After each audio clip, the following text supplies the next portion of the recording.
Good morning. Welcome to April 2024 social media updates.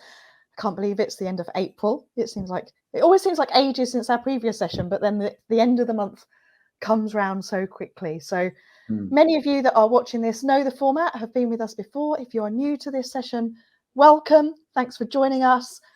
Obvious questions. Yes, it's being recorded. You can see a copy here straight afterwards as soon as we've finished. We'll also add this to our YouTube list of recordings, which now, Andy, we started doing this in September 2020. So we've got over 3 years of backtrack, which maybe we should review at some point and see if some of our conversations and predictions and thoughts are the same or different. I don't know whether we want to watch them back or not. See how wrong we've been over 3 years. Yeah.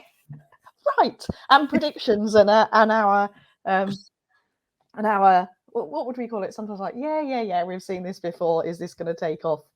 Is it our cynicism that we meet. Yes, that's the word. New products with. Talking of cynicism, you spent any time on air chat yet? No, I haven't. Good. No. Yeah. Have you?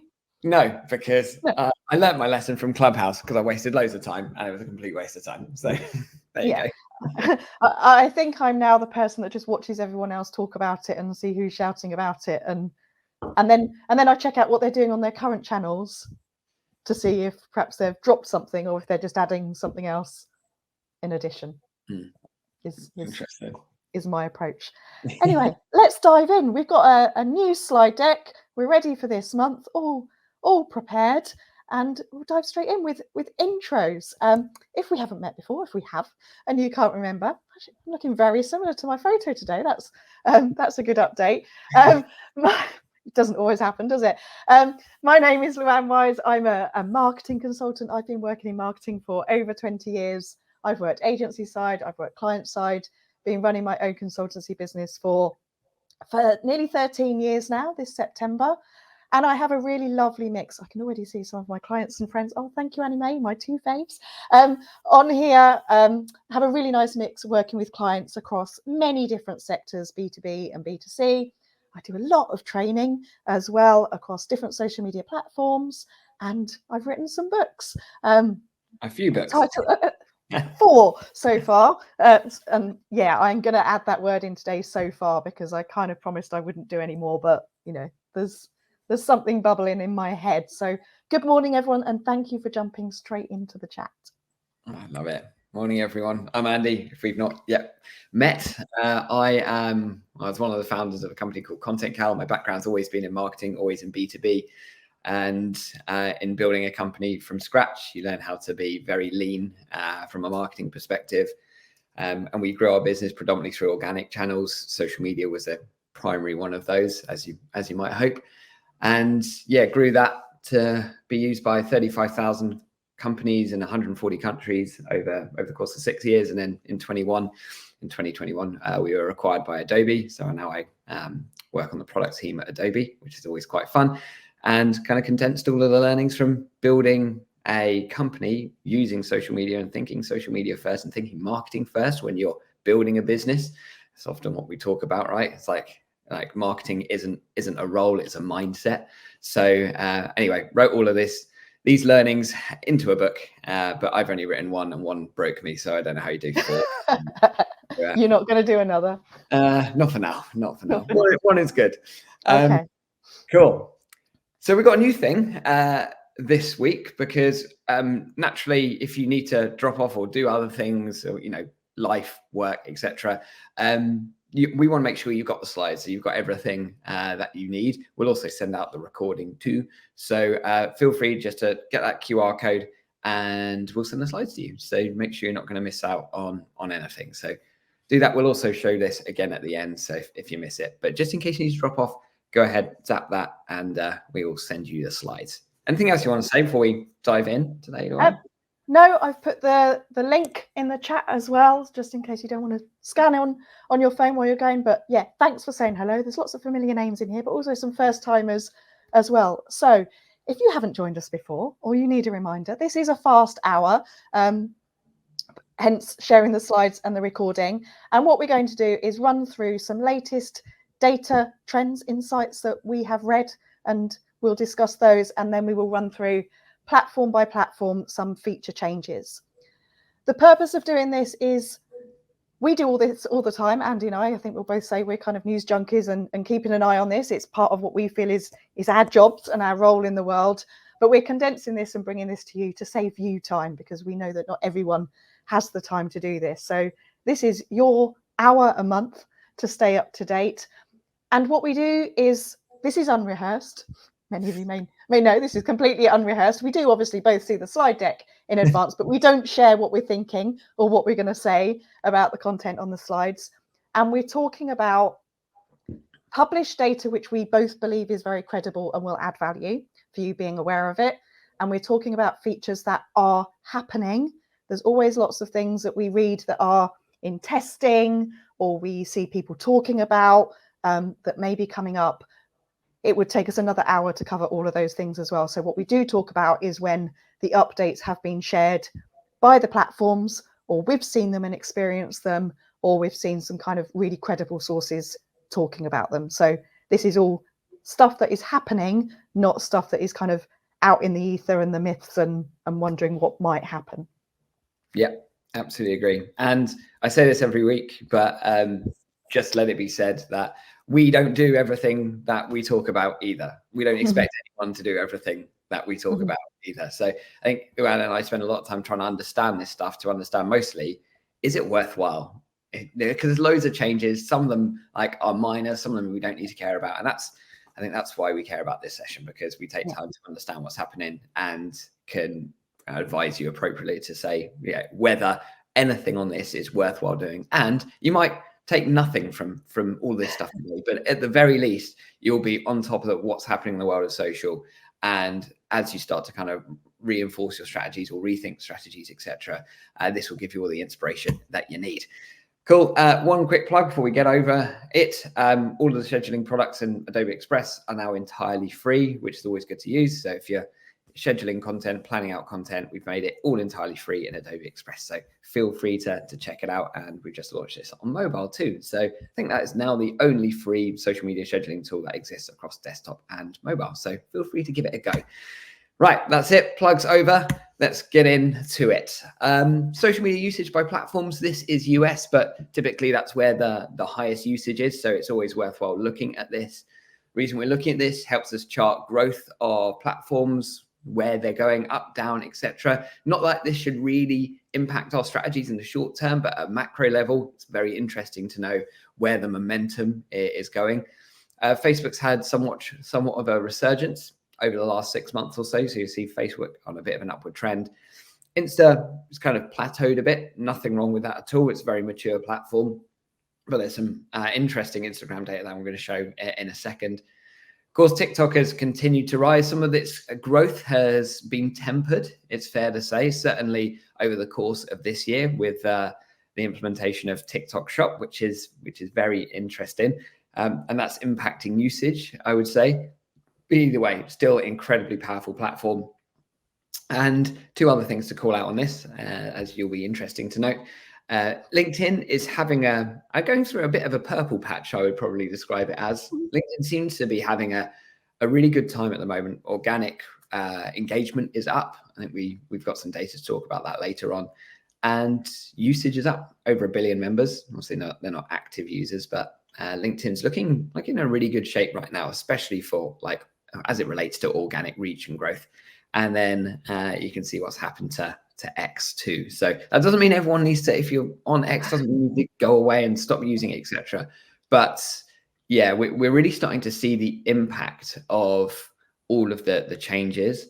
We didn't see that immediately. There's massive media furore. People's behaviors and habits don't change immediately, but they do change over time. So I think we're starting now to see a trend of more users heading towards X. And data we don't have today, because I only saw it last night, was that it appears that there's more daily active users of Threads than there is of X, which is a really big inflection. That inflection's happened quicker than I thought. Yeah. I've got a couple of observations. So on this slide and the next, the one here, Facebook being top, I think often surprises people. And, I do teaching and conversations with many different generations as well. And there's always surprise, particularly by younger generations, that Facebook is still a thing. Older generations, we've perhaps been there for a long time, and it's ingrained in what we're doing. I think what's really important to think about in terms of these social media usage is two things. One, it's not always about what we use ourselves personally, because we are not always our target audience. So even though you may look at this and go, I don't use Facebook, that's not top, this is nonsense, it is the big picture globally, or this one in the US of what platforms people are using. What is also interesting me at the moment is this word usage. And if you want to jump to the next slide, Andy, I'll just kind of carry on in that usage is about accessing social media platforms. It's not necessarily about posting on social media platforms. And what I would really love to see, and maybe I'll do a bit of a search later, is some data around accessing the platforms every month versus posting and engaging on the platforms, because I think we're seeing some really different behaviors now. And we have seen some articles around, I think it's like over 55% of TikTok users are not posting, they're there to consume. And so usage is now quite a big word for a media channel. It's interesting. Yeah, it's interesting call out. I think generally that applies to most social media platforms. Like the vast majority of consumers, not creators. I think it's only like LinkedIn, for example, is only 10% of the people, those members actually create. That's why, it's just such a great opportunity for attention arbitrage. More consumers than there are creators. So, that means captive audience. Do you talk about this quite a lot as you're on this slide? Do you want to? Yeah. And I think it was this slide that made me think about it. It was about video consumption. And so we talk a lot about how many hours people spend on TikTok, and YouTube is always top as well. I think video as a content format is absolutely, there's no doubt about the big shift towards video content. But this is about teens in the US and their preferred social media platforms in terms of video consumption.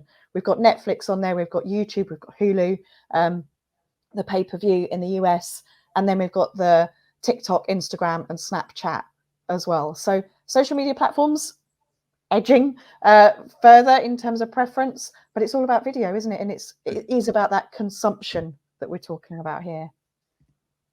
Definitely. We're going to talk about video and consumption in a second, actually. And this kind of just builds on what we were talking about earlier. And this is estimated usage, because the data that's coming out of X can't really be trusted. I think there's a lot of questions around the data that we're seeing from X right now. But yeah, I think what we are seeing is a fairly large decline in users. I don't think we need to take any action on that immediately, but certainly it helps us think about, if X is our primary channel, we might want to think about like diversifying that slightly. I would probably be in that mindset right now. And naturally, if you were looking for a new channel to grow on, I personally wouldn't be orientating towards X right now, but they're my takes from it. But otherwise, if it's just a part of your mix, I personally don't see any need for any immediate change. Don't know about you, Luan. I think I've said before that my one positive about the changes with X, and I agree it's really hard to call it X, is that it's made us think about what social media platforms we use, how we use them.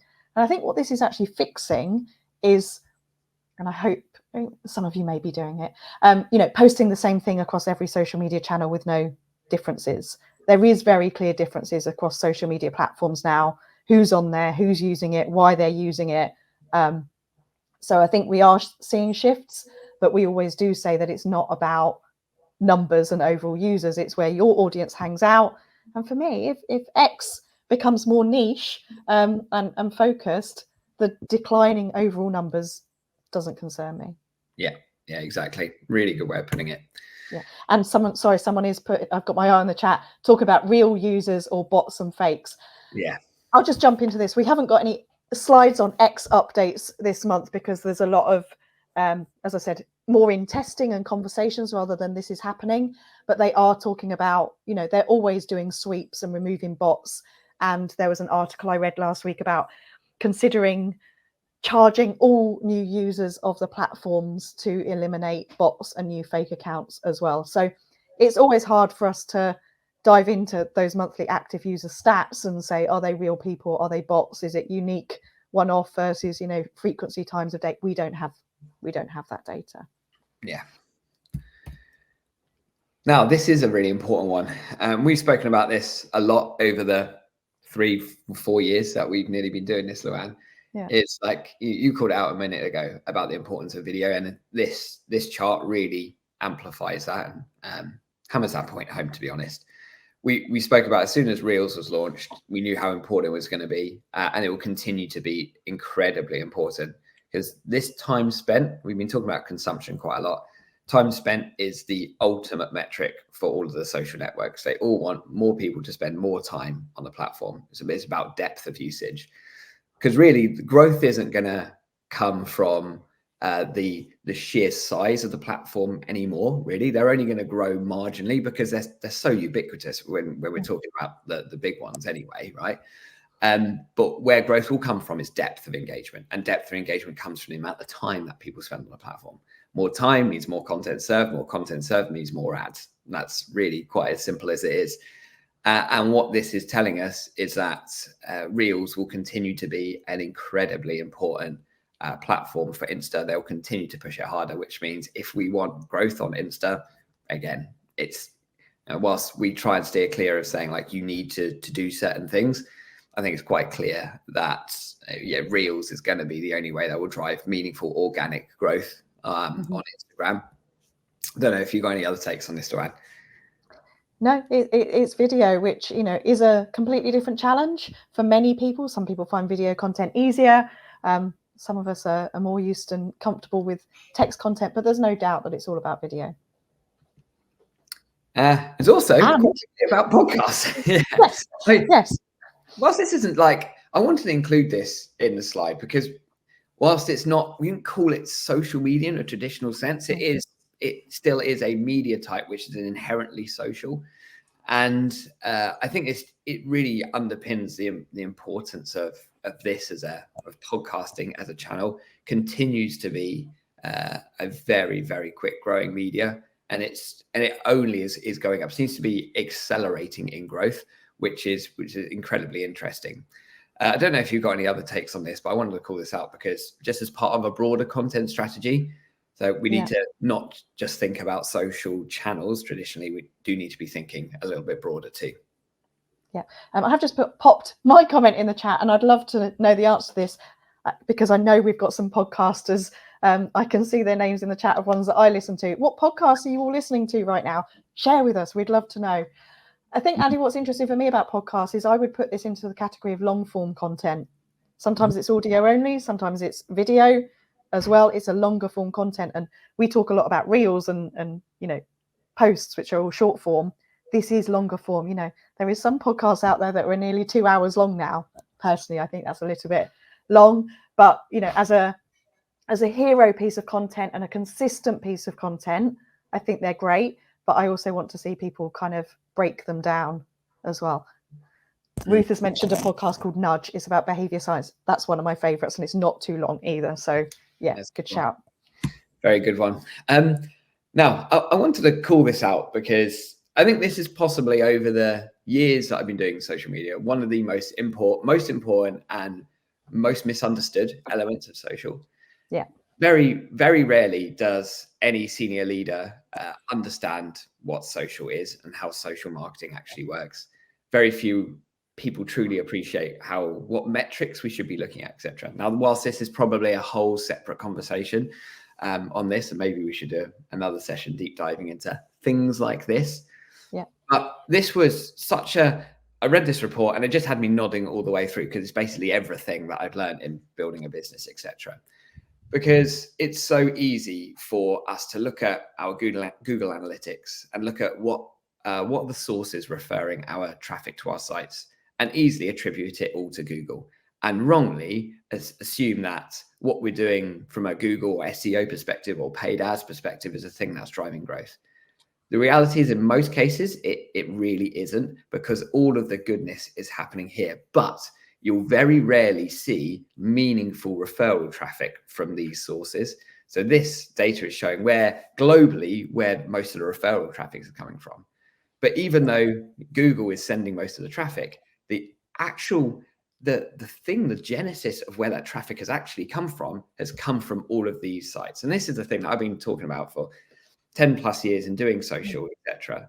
Wrote my whole damn book on this. Was like this is where brands are built. Brands are built in the trenches here. Brands are built through word of mouth, through trust, through recommendation.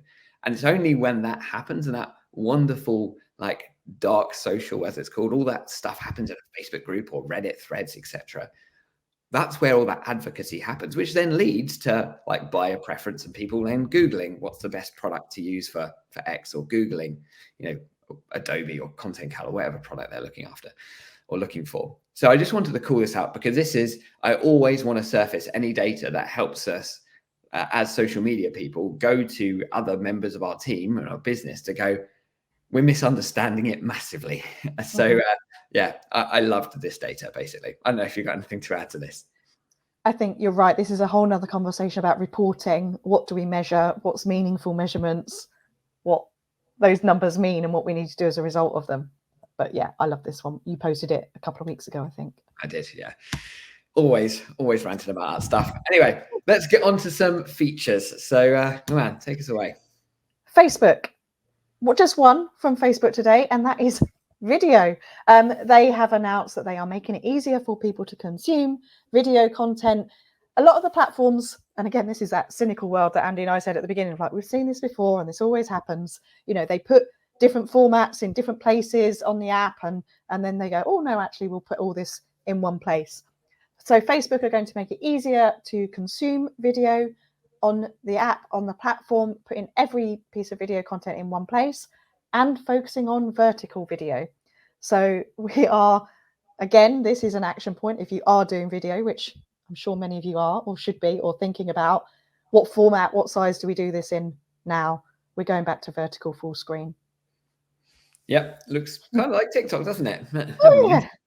Again, that more, kind of more on that. Yeah, this kind of builds really on the stuff we were talking about, the importance of Reels really to all of the Meta products. So yeah, cool. Instagram. So if you are not following Adam Mazuri, head of Instagram and Threads, on either Instagram or Threads, you should be, because he is telling us what's happening and he is answering comments. He's doing Ask Me Anythings on stories. He is answering users' questions. And this is a post that he did, I think it's a couple of weeks ago now, isn't it, that said, follower counts matter less than views and like counts. I understand why people focus so much on follower counts. They're prominent and they're easy to find. But if you actually want to get a sense for how relevant an account is, look at how many likes they get per post and how many views per reel instead. So he is saying it is all about engagement, which again is something that Andy and I will always talk about alongside share of voice. But I've seen there was 888 replies when you did this screenshot. There is lots of conversation around this, in that you need followers to be able to see your content, to be able to engage with it. And there are challenges around reach, which people are always talking about as well. My takeout from this is the simple, don't just focus on followers. There's other metrics available. It's interesting why he posted this on Threads, but like Threads is absolutely about how many followers you have. So, which is curious. I'm pretty sure he is talking. It was not super clear until you read to the end of this. It's about Reels, and Reels, and he's absolutely right about Reels. And I'm curious as to the rationale for why he posted this. Like, what made him do this? Yeah. And is there something happening in the background, etc.? Because he has the choice to make follower counts less prominent. He has the choice to completely hide follower counts if he wants to, but there is an option to hide likes numbers, because they looked at that, didn't they, as well? And you have the option to not make your like numbers visible. I see a lot of people now, I don't know about you, Luan, hiding their like counts. I just started to notice more people doing that. But anyway, I think the overall message here really is like Reels and TikTok work on a totally different algorithm compared to the rest of Insta. It has really nothing to do with your followers anyway. So if your content's good, it's going far. And And if your subject matter is relevant and you're consistent with your subject matter, you will continue to do well. Consistency is an absolute key point about consistency of subject matter. So I think it's a really interesting, it's a great opportunity, because it means that we have much more opportunity to grow quicker. Our reel could go as far as Kim Kardashian's on Instagram, if it's quite possible, because our reels is no longer limited to our follower graph. However, in our Instagram feed, I'm sure you know this anyway, but I'm just kind of reiterating for anyone, is that in your Instagram feed, your follower count still does matter. If you're posting a feed post or posting your story, absolutely, your follower count does still matter. But for reels, it doesn't. So it's a nuanced subject, like follower count's vanity metric, is it not, etc. It kind of depends on the format that you're thinking about and the platform that you're talking about. Yeah. I've just got my eye on the live chat because it's very lively today. Jake, if we do ever report on improving Business Suite, I will buy you dinner and we will celebrate it together, because we would love to report on that and ease everyone's pain and give them some good news. But we haven't ever been able to do that. Ruth, love your questions. If you hide your likes, do you lose your social proof and trust? And I know where Ruth is coming from on this. And if anyone isn't following Ruth, then please do. Ruth, do feel free to add your contact details in the comments. The reason that they originally experimented with hiding your likes was around a mental health issue, around how does it make people feel about seeing the number of likes? Do they get hooked on it? What does it mean? And then some results around that was actually it didn't seem to make an impact in terms of hiding them. Yes, I think there is an element of social proof being lost if you're not showing your likes, but at the same time, there is this element of, kind of some consumer behavior stuff, which I know is your area of, if there's likes and comments already on it, then I need to do that too. This kind of, copying and mirroring the behaviors. Whereas if there isn't any comments already, I don't want to be the first one to comment on there. So there's a whole behavioral science elements to it. And I don't think that there's been any conclusions on there to date. It's maybe a whole nother session on that, Andy, social proof. Yeah, I mean, to be honest with you, it's a matter of personal preference. Yeah. I think realistically, there is of course social proof in more likes. More likes typically says something is more valuable, which whether that's right or wrong, we'll leave that for another day. But for you personally, if you feel like you end up looking at your social account, getting disappointed when a post has 2 likes versus 5 likes, there's absolutely some posts that I'm much more proud of that receive much fewer likes than anything else. And it is disappointing because you're like, I like that more. That took me longer. So it is disappointing. So sometimes it's just easier to hide it and just forget about it. Because if you're happy and you're good and you still find, I personally fall into the trap of like caring probably too much as to how much validation is on a post. That's why I wish I could probably hide them on LinkedIn and just not see it. But yeah, anyway, one for another day. Yeah. Cool.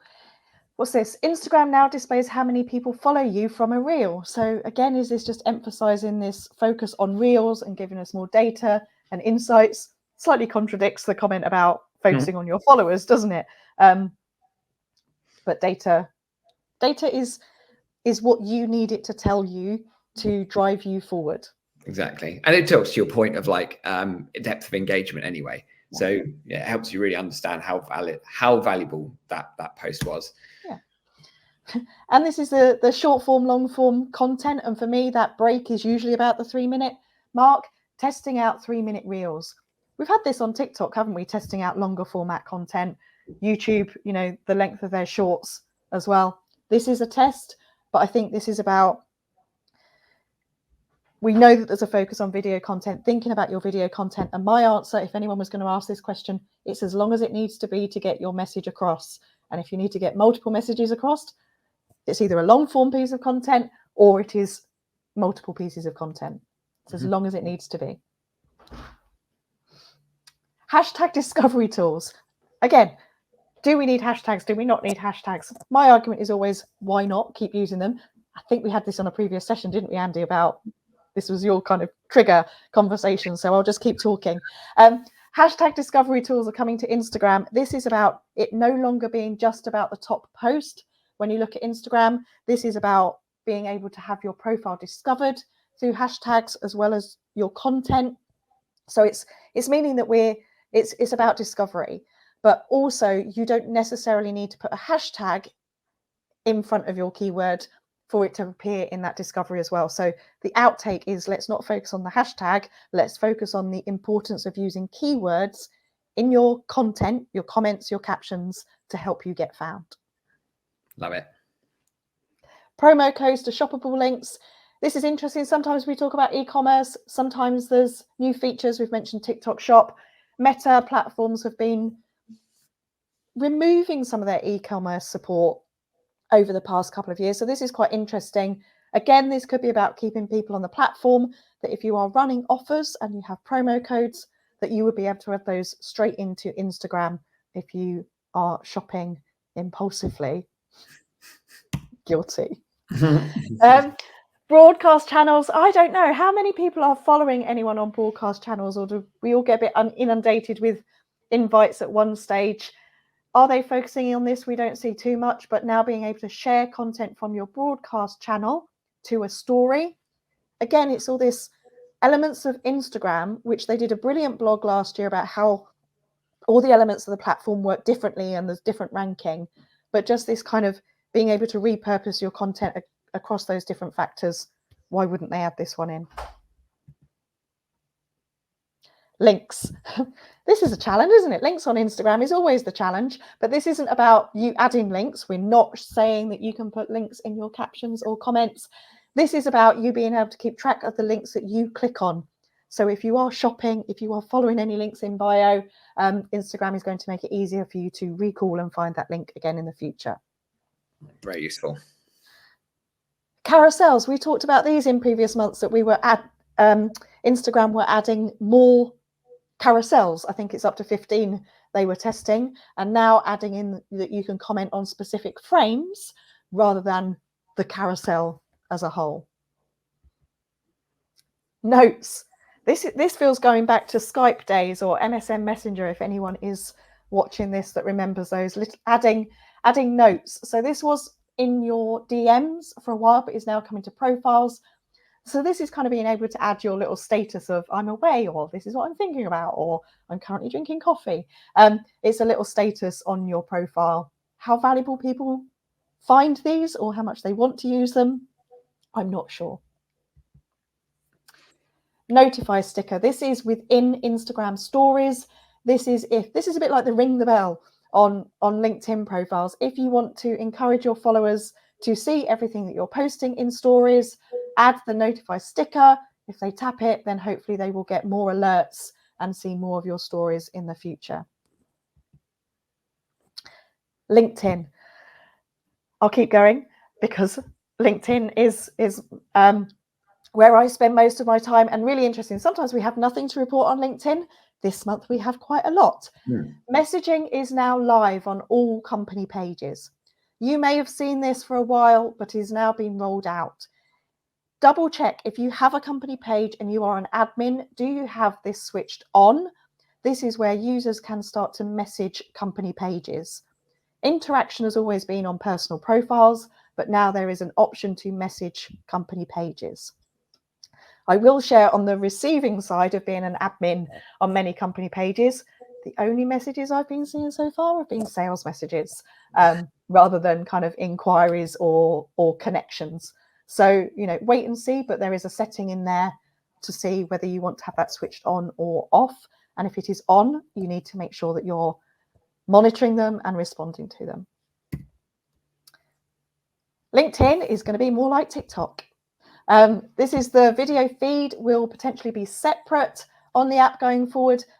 We said at the beginning we don't talk about tests, but this is a test that is being experimented with. Video feed in the app, and again, full screen TikTok-like video. Not sure how I feel about this one. What do you think, Andy? I'm trying not to be too cynical on this one, because obviously we saw what happened with LinkedIn stories. Yeah. I think they have to make videos work really. And there isn't really a very good discovery mechanism for video content for people that do want to consume video. LinkedIn is still an outlier that video content's not the most engaging content format. Doesn't stop me from doing it anyway, but like it's not like still text only or multi-image posts still are better in terms of average engagement rates. But they have to make videos work because they need to keep up, right? Mhm. They need to progress. And I think this does lean a little bit more into like, you know, LinkedIn cares about like education, helping people like advance their professional career. Obviously, we know from LinkedIn Learning, etc. And with all the changes to LinkedIn's algorithm about it focusing more on your follower graph and it being more about, well, they're prioritizing valuable educational professional development content. Leaning into video makes a lot of sense if they can find the right way to surface it in the app. And I'm hoping they stay away from a for you type of feed, which, you know, everyone will start gaming in and just become like LinkedIn, how it was, you know, early on in COVID, where, yeah, just went a bit wild, didn't it, with that random stuff that you'd see in the feed. So hopefully I don't do that, but I am here for it if they can make the discovery mechanism of it more as LinkedIn is today. Does that make sense? Yeah. Yep. And I think it's about quality content on the platform, isn't it? That's exactly it. Some changes to LinkedIn ads are coming through. We've seen a few changes over the past few months in terms of formats, thought leadership from employees and non-employees we talked about last month. Now LinkedIn are adding the option to track link clicks with custom UTMs. So pretty old school using UTM and detailed trackable links, but this is about making your LinkedIn ads more measurable, I think, and adding that in. Of course, if you're running ads, you can use pixels and bits of code, but with, you know, restrictions on cookies, that's getting harder. LinkedIn ad platform campaign manager is making it easier to create and measure your custom UTMs. And they also add in other ad formats. So they are adding connected TV as a option for targeting your ads. Interesting, they took away lookalikes, but they're adding in some other options. That one is currently only available in the US, so may not become relevant to many of the viewers of this session at the moment. But what is relevant, and we will probably be experimenting with this one ourselves, is the new ad format for promoting live events. So like this is a LinkedIn Live right now, having the option to run that as a specific ad format on the platform rather than having to do it as a you know, a regular image kind of post or something like that, a specific ad format for live events. I don't like talking about collab articles, but for those of you that I think you put this one in as like, right, oh, she's I'm making it to talk about it. And I know that there are some people here that have got their top voice badges for contributing to collab articles, and I think that's amazing. I think the concept of collab articles with people adding their insights to one piece and having a conversation, I think the concept is there.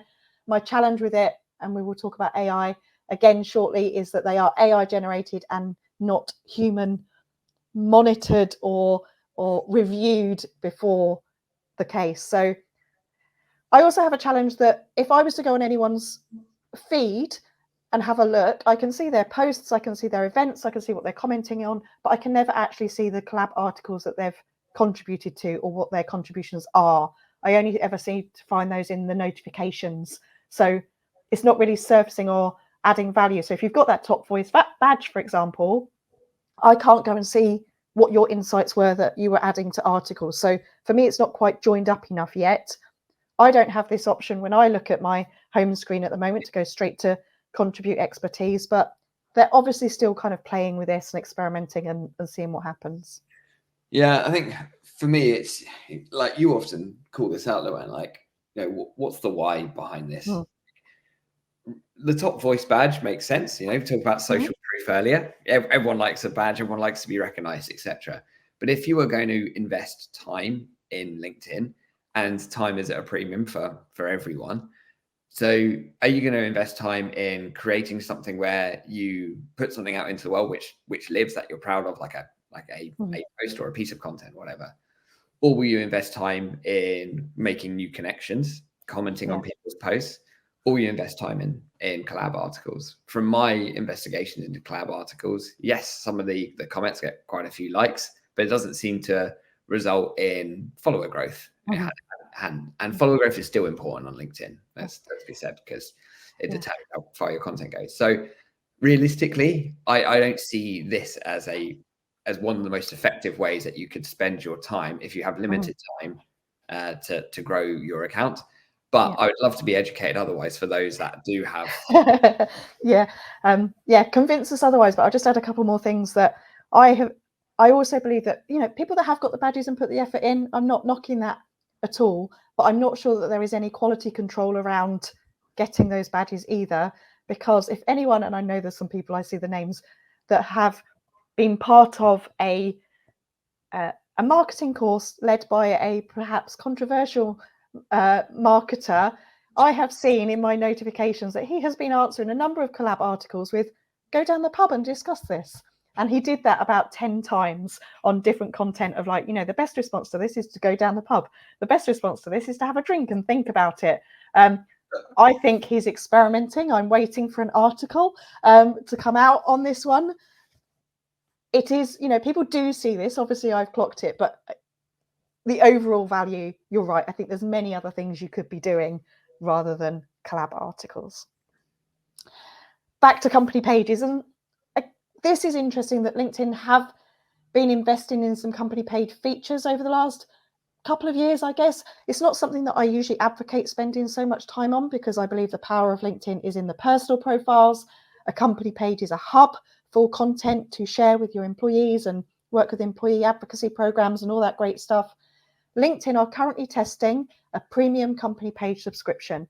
This is currently being tested at $99 a month and will give you some additional features, which is an additional CTA button, information about who visits your page, being able to add testimonials and feature those, AI-powered assistance. Let's not talk about the quality of AI-powered content on LinkedIn, auto-inviting members, and a badge. Is this a test? Are those features valuable? I think it's one to watch and see what happens. Yeah, exactly. I think for now, however, there are some really good pages on LinkedIn, and it is possible to grow a really strong page. But typically, I've only seen the pages that have worked really well be the pages of those that I would say aren't traditional businesses, more kind of like freelancers working in a kind of business construct, like, Pretty Little Marketer is a brilliant page, for example, Marketing Millennials. But they're not like normal businesses, as you would call it. There's not like a company page for, Jake, you're probably on right now. I think Luan, I heard you name. So it's not like the cult telecom page, right? So for me, if I was prioritizing, I would still be investing more in personal profile growth on LinkedIn and using company pages as just like the catch-all for the information and the news, not really expecting much growth to come from there, but just to make sure it's just updated as a feed. That's my take. I don't know if you agree with that, Luan. Where I'm focusing on company pages and activity is for those that are growing their business and actively recruiting. So it's about talent acquisition and using the additional fee for careers pages and life pages and employer branding content and culture and behind the scenes and all of that good stuff. So actually using it for that purpose versus the magazine, news, press release kind of content. Nice. Yeah, that's a really good take, actually. Which brings us on to using LinkedIn for careers and recruiting. There are some challenges around recruitment on LinkedIn. It's very traditional. It's the perception of LinkedIn. It is great for recruitment, aside from the easy apply. That's another conversation.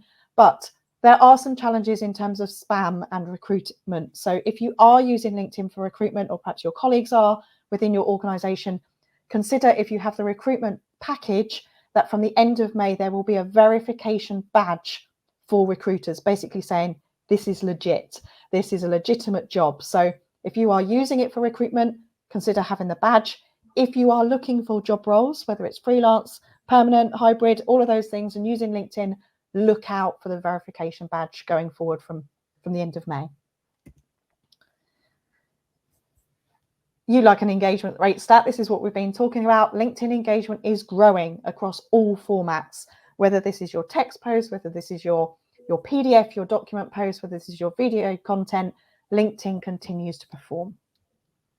Yeah, and you'll notice that, like, as I said earlier, like multiple images still the most engaging format, even though they removed carousels, but we still kind of hack that through PDF document uploads. So yeah, that's still working really, really well. And interestingly, we used to post loads of polls like a few months ago. Yeah, that seems to have dropped off a little bit. But either way, I think the thing about LinkedIn, it's more content first rather than format first, which is the really nice thing about LinkedIn right now. You don't need to change your message based on a certain format, whereas say the same for Instagram, for example, because if you're not posting reels, it's likely you're not going to get the fair share of growth. So yeah, that's why I like LinkedIn for that. Right, talking of reels, talking of video, let's fly through some other ones because I'm mindful of time. This is very good for businesses, sounds for businesses. We know that we shouldn't be using any form of unlicensed sounds for business content. So now we've got a whole library to use for our business. Really important update.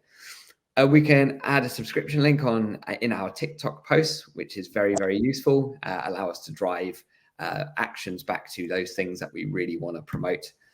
We can now target specific countries on TikTok and geolocate like we can on other platforms too. Very important if you've got any more in language or in region content, that's very specific. So now we can target those. STEM talk, I wasn't actually going to include this update, but you convinced me otherwise, Luan. So do you want to talk about this one? So STEM Talk, which is about education, is rolling out as a feed to Europe. So it was previously in the US, but they are rolling out to Europe. So if you are in the education sector, consider getting involved with the hashtag STEM Talk. And they are currently running a competition. So this is for students and institutions where you can be posting STEM content using STEM Talk and get involved. I'll include a link on the post afterwards so you can find out more. But I know that there are a number of people from education institutes that are often challenged with the kind of content to post on TikTok. You know, are people interested in watching their academics or seeing real course related content versus, you know, campuses and location and things like that? LinkedIn has been popular for Learn Talk in the past, but now rolling out STEM Talk could be something that some of you need to have a look at. Okay, just what we needed, a new app for social media content. Woohoo! TikTok will be rolling out Notes. It's landed in a couple of countries already, be landing UK, US soon enough. TikTok Notes is just a dedicated photos app to all intents and purposes. It's a rip-off of Instagram. Will people have a tolerance for another app? Even though photos have been working, still content has been working quite well on TikTok. So if you're not thinking about, or you don't see TikTok as like a still content platform or static content platform, it is now, which is good. So it gives us more flexibility to start posting on TikTok more often, which is good. But having a separate app for that particular format, I would say I'm going to put myself in the this will not work category. But like we were talking about over the last 4 years, we've been wrong before, although typically most of our cynicism we've been proven correct. So I'm not, I don't have much confidence. I'm going to see how this one goes and literally do nothing other than watch it. So what about you, Luan? I think some of these features we have to bear in mind, they are potentially about users, going back to that kind of consumption versus posting and content creation. I think this might be one of those for the users rather than for business and organizations and content creators. Search insights are very useful. So this is going to be, talk about something that's good for businesses. This is one of those features. Same with like the commercial sound library that we were talking about a minute ago. These search insights allow us to see trending topics. So it's essentially like looking at Google Keyword Planner, but for TikTok. And we know how much volume comes to TikTok as a result of like people wanting to search and learn new things. So TikTok is basically the Gen Z's Google. So yeah, this is a really important way and a really important thing to use. And Luan, you called this out earlier when you're talking about Instagram keywords in TikTok. Super, super important, making sure that your caption contains an accurate description of what you're talking about using the correct keywords, because that's what people will search for. Like, how do I do X, or how do I learn science or technology or whatever, those kind of things. So making sure that's in your caption give you most chance to get surfaced. Cool. And the rest, nearly there. Threads opens up to the Fediverse. A few people on this call might be like, what does that even mean? Basically, part of Threads was to allow it to interoperate with other social platforms. This has long been touted as the future of social media, rather than us having to be constrained to a new app, because we've just been moaning about TikTok Notes because we don't need a new app. But what about if we actually just use the one app that we like and consume content across multiple different applications or social media networks in the app that we prefer? So it doesn't limit us or mean that we have to use multiple different platforms to enjoy social media and engaging with others. So Threads has just opened up to that, which means like Threads and Mastodon users can now talk to one another. It's still on the more kind of technical end. So this is very much a kind of niche thing still right now. We'll continue talking about it as it grows and develops. But for the general day-to-day consumer, which we're typically thinking about when because we're always doing these talks with like a marketing perspective. How can we use social media to drive growth? And the Fediverse is not really something that we can think about from that lens, but we'll continue talking about it because it is very much a trend that's going to happen in social media as a result of everything that's happened on X and people wanting to own their data, be able to have more control of what they're exposed to and what appears in their feed. The Fediverse is the answer to that. So we'll see how that grows. Don't know if you've got any perspectives on this right now, Luan. I think the Fediverse is one conversation, and then Threads is another one about, are people using Threads? Is the features coming through? How's that going to work? So yeah, let's park that one. Cool. So yeah, Threads continues to grow. Trending content is now a huge part of that. So the trending feed is now launched worldwide. It's going to be a huge part of taking the share away from X. And as I said, like there's already been an inflection point of more daily active users on Threads than X, which is fascinating. I still see quite low engagement on Threads, and I would love to, again, it's another thing I would like to be educated otherwise. I still don't see Threads as a super valuable platform as it relates to thinking about how we reach our audience, market our business, etc. But that's my perspective today. That might well change. But I would love to know if others are seeing, positive results from Threads, and it's an interesting part. Yeah, I'm just not seeing it right now. We can now track any AI content and have our AI content disclosed when we're putting up YouTube video. Luan and I were talking before we came on about our needs to do a specific session just on social and AI, because it's just happened at such a rate, isn't it? Yeah. There's a lot of considerations, a lot of exciting opportunities, and a lot of downsides to it too. So I'm going to park this for now. We're going to speak more. Watch this space. Yeah. I'm going to just actually, and to be honest, this AI chatbot that Meta's bringing out, I'm going to gloss over this for now because we're going to cover this later on, I think, in more detail. What does AI chat, what does it mean with a future of people not scrolling through the feed and being more active and intentional in what they're discovering on the social platforms? Will user behavior change? Will it be less, casual consumption, or will it be more intentional of people querying chatbots to find what they want?